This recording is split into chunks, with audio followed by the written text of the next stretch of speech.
દર્શક મિત્રો, આપ જોઈ રહ્યા છો ચરોતર પ્રાઇમ ન્યૂઝ। હવે જોઈએ અગત્યના સમાચાર।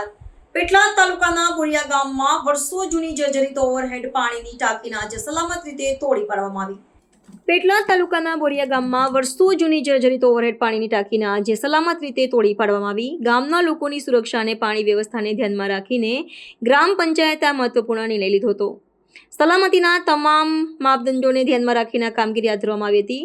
તંત્રની ટીમે 2 કલાકની સખત મહેનત બાદ ટાંકીને સફળતાપૂર્વક નીચે ઉતારવામાં સફળતા મેળવી હતી। આ કામગીરી દરમિયાન કોઈપણ પ્રકારની દુર્ઘટના ન સર્જાય તે માટે વિશેષ તકેદારી રાખવામાં આવી હતી અને ગામના સરપંચ શ્રી સરફરાઝ મનુભાઈ મેડા, તલાટી શ્રી રજનીકાંત વિનોદભાઈ રાઠોડ તેમજ ગામના આગેવાનો ઉપસ્થિત રહ્યા હતા।